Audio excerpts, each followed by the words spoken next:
Okay, boys, straight into it, straight from the BSC content studio. We haven't even had a chance to chat yet, boys. Just been setting it up, but ready to go. And we are back for Team Rocket Week 11. And as I predicted last week, Jimmy does not do his best work in front of the cameras. It's got the best of you, brother. But guess what? The skipper come through for the group this week. I was due actually anyway. So I'm back big though. It was a big one you got. Yeah, it was a good one. And there's been a bit of controversy around the ride as well from our mate Tommy's spending some time on the sideline. So lucky in the end.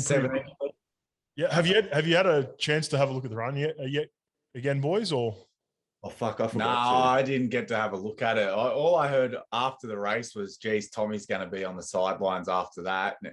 So you get to enjoy the win. But yeah, I haven't actually had to have a look at it yet. So it'd be hard to find the head-on shot now. You'd have to. Yeah, I just watched the side on from YouTube, and you can see that he cramps very elegant a little bit, and then therefore cramps. What's the horse that went over? Bradenberg, wasn't it? Bradenberg. Yeah.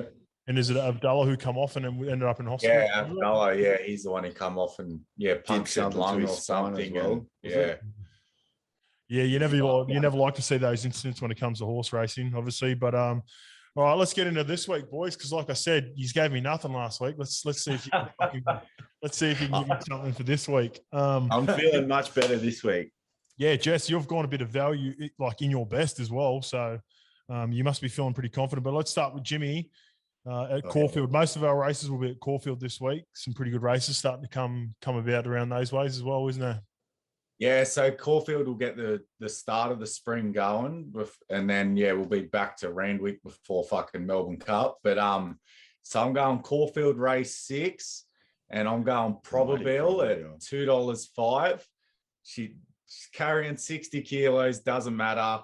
This is only a mare's Group 3 race. She's a 215. She's too tab. Oh, okay. She's genuine Group 1 horse. Like she can sit 3 wide. Doesn't matter. She'll eat. She should easily beat these horses on the weekend. Everyone knows what she's about, and she flies fresh. The track will be close to a good by then, which will help. So it's her race to lose, really. So she's definitely a horse for people to chuck in multis on the weekend. Yeah, beautiful. I talked a little bit about my strategy for some of the horses in some of the bigger races, but in particular that race, it sort of stands out that it should be good enough to win that race. So I'll probably be with you on that one, Jimmy. Jess, you are a little bit earlier at Caulfield. Yeah, so I'm going on Caulfield race 3. I'm on the Gouch at $5 as my best play of the day. So the reason being behind this, it's not race 3. Is it not race 3? It's race 2, mate. It's race 2. Yeah, you're race 3, but then I corrected it this morning, race 2. Righty, all good. So race 2 there.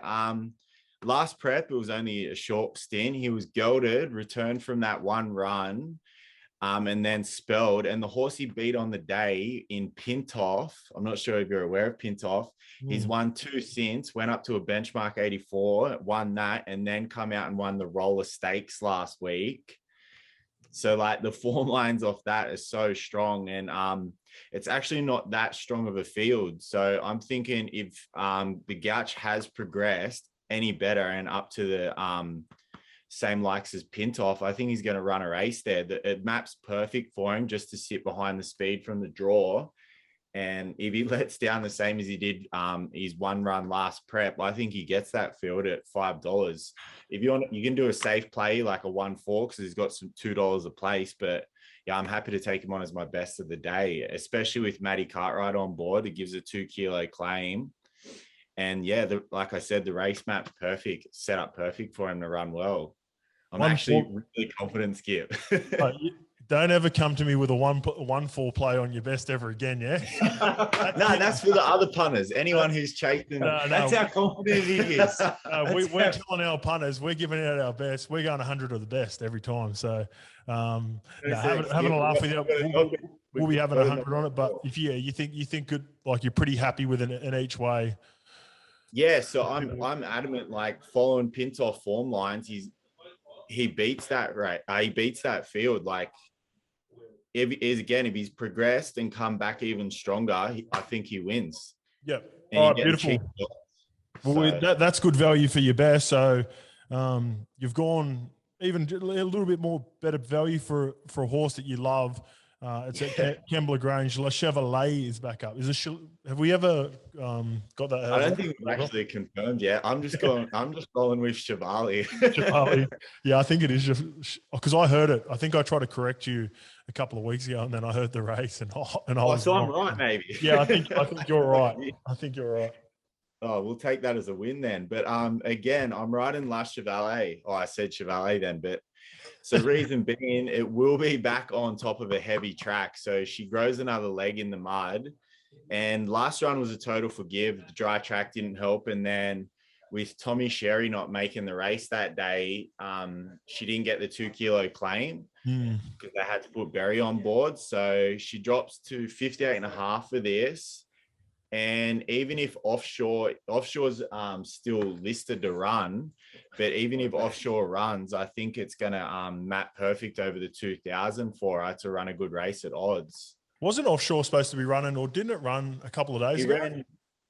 Yes. What's Wednesday? Wednesday. See, a 7-day turnaround, ran Wednesday, and now they've still got it in to run on the weekend. So that's yeah, I can't see it running after a 7-day turnaround into a 4-day turnaround. But even if he is featured in that race, I just think he'll set up a better tempo for Chevalier to stalk throughout. And then, yeah, I think if she shows that same turn of foot in the heavy again, as she did 2 back where she beat So Wicked, I think she's got a great chance. And especially Kembla being early, I think it's going to, on the weekend, I think it'll be favored to sit closer to the rail at the start.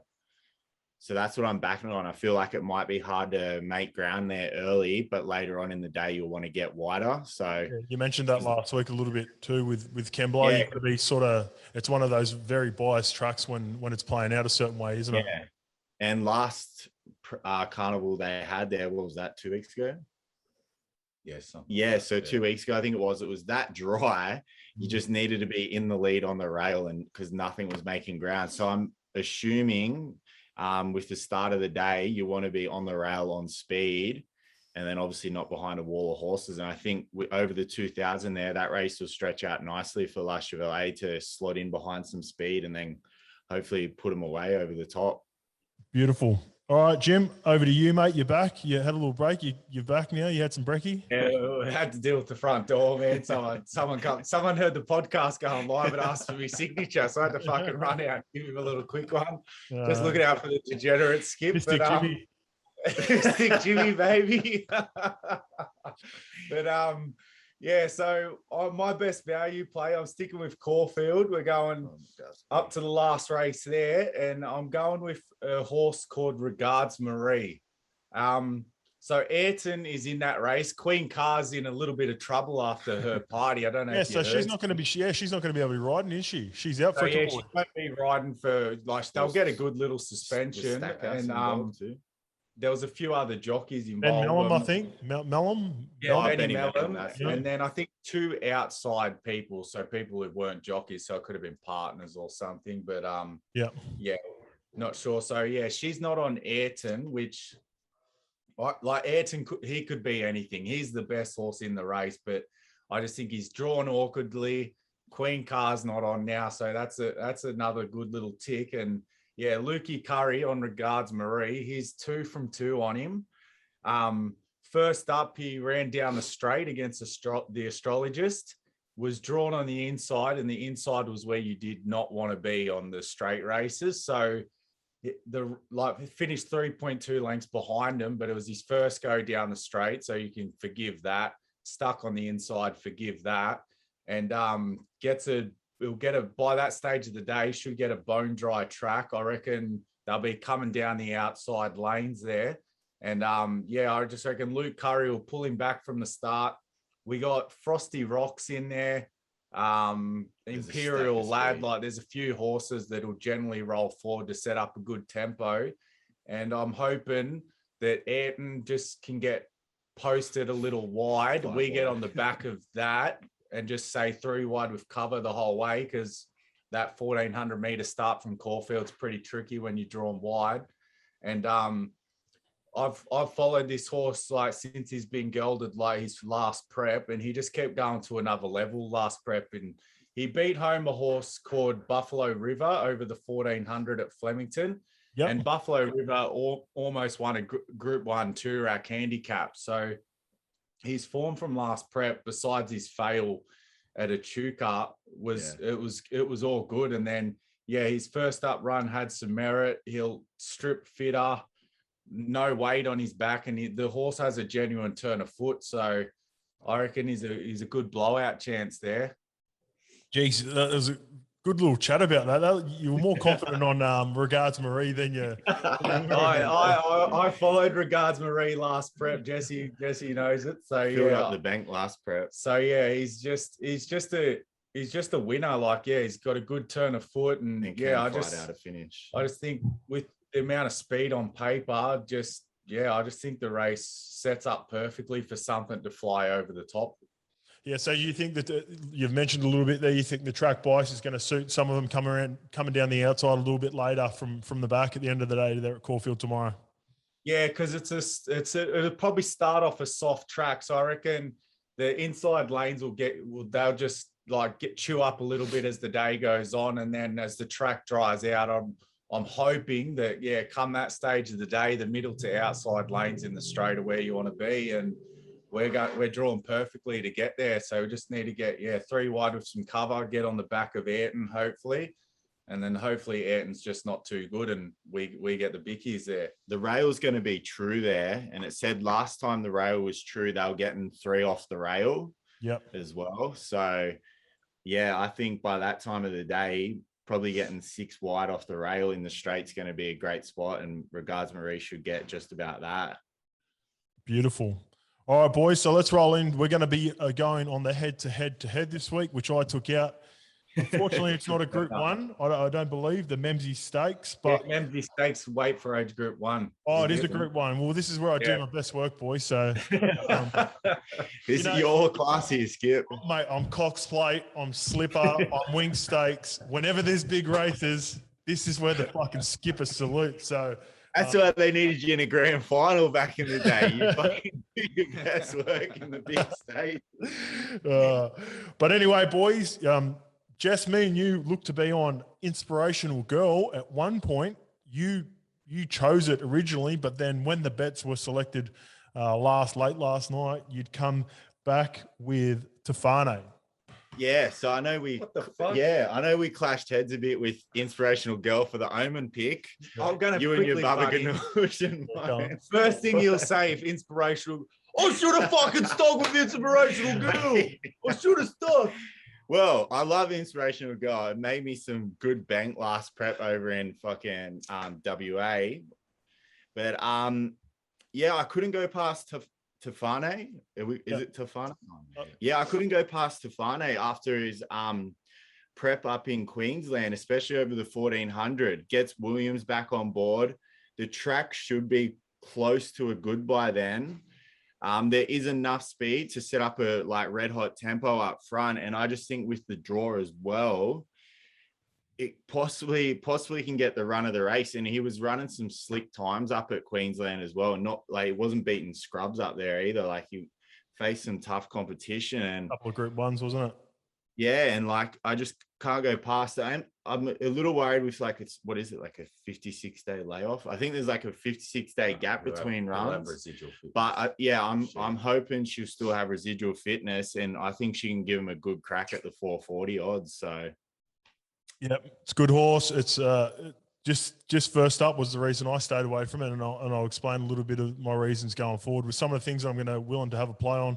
But another horse, so we were all sort of on the same page. I was choosing between Inspirational Girl and then my pick that I'll do after Jimmy. But I was also having a big look at Sierra Sul as well, Jimmy. Yeah, so huge last. I just think she's been sort of slept on these past couple of runs. She was just too classy in that race at Mildura against Street Tough. But she did what she had to do. She put him away with ease. And then last start, against Age of Truth in the PB Lawrence, she she just, sat back off him. I'll be stoked if she wins as well because I got Luke Curry in the last on regards Marie. But so you're riding Curry double. Yeah, I'll be riding Curry double to end the day there. But I just think I'm not sure how the race will map out in terms of speed, as there's like it doesn't look like there'll be a genuine tempo. But I just think she's drawn to get the gun run again. Like she ran reasonable time last start, goes up to the weight for age group 1, but like Behemoth, you could say he's probably the best horse in the race, but I just think second up, he regresses a little from his first up run. And it's not the strongest group 1. So I reckon there's a good chance of a blowout. She's rock hard fit. I reckon that trip up to Bris Vegas did her well, and she seems to have come back just a complete different horse. And 1,400 meters is a pet distance. So hopefully she's flashing down the outside like she did last start and makes it a hat trick of wins for us. Yeah, beautiful, mate. Well, I'm a little bit on your form line with regards to the couple of horses that I think are better suited to just win this race rather than being the best horse. I found like in the last couple of spring carnivals and autumn carnivals, how much times has it happened to us where we've picked what we thought to be the best horse, but some horse that was just primed for that particular race ends up getting us. And this one I think stands out. So I got tipped on to Aegon last year, as you know. I think I even tipped it in the SPC multi at one stage and flew it a couple of times on it. And I think this just might be the perfect race for it. It's got really good fresh form. This is its wheelhouse in regards to distance, winning between 13 to 1,600 metres.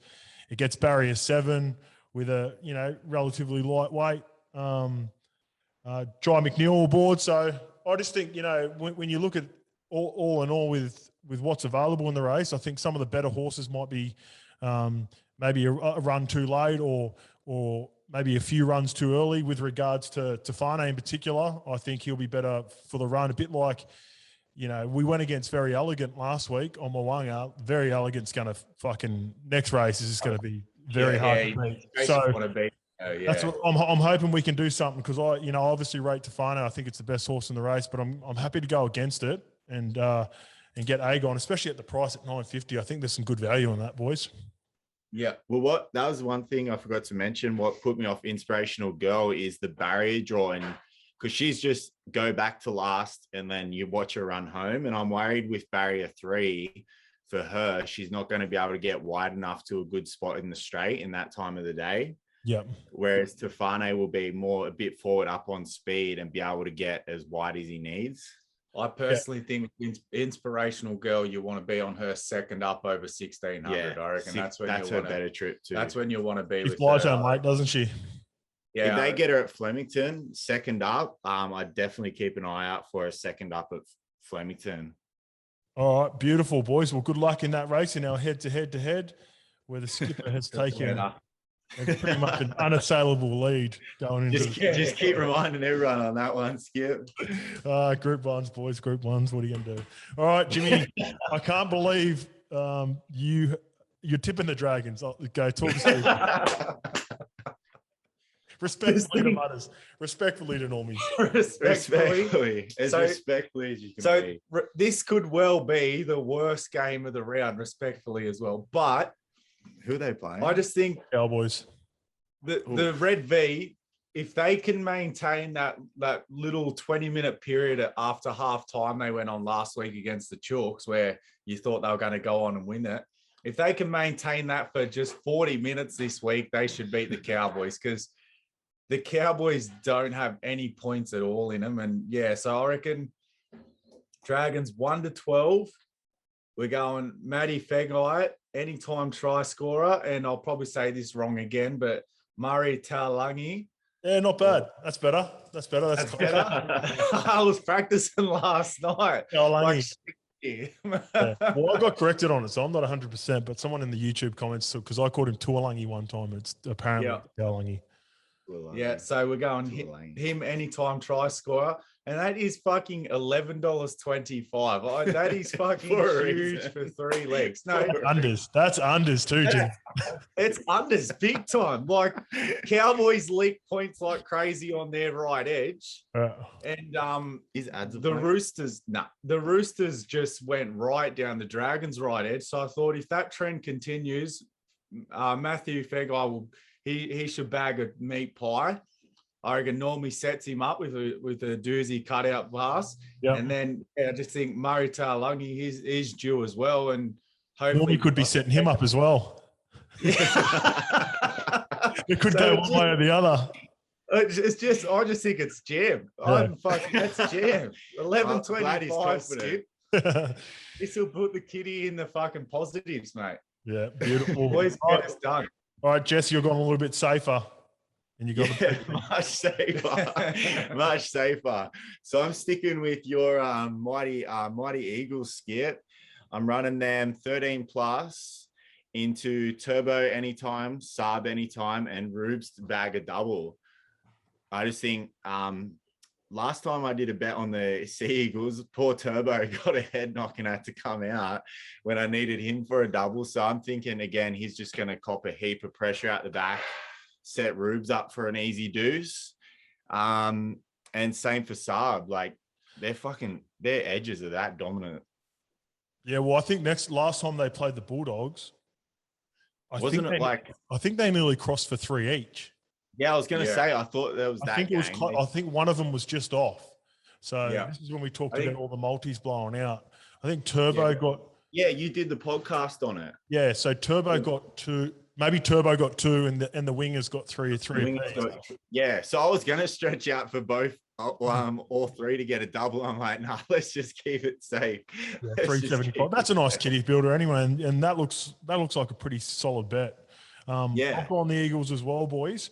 But I've got a few others. I think the big dogs will flex their muscles this week with next week coming up. It looks to be like Storm, the Panthers, and South's position as going into the first week of finals will all be set. So I'm thinking they go balls out this weekend, boys. I'm pretty confident South with the amount of injuries that the Roosters got at the moment. I think it's going to be pretty close early, but I think they're going to blow them away. So what I did was I went alternate start on all of them. So I got pretty much $1.50 at every team. So I got Souths -6.5 against the Roosters, into the Storm -16.5 against the Eels.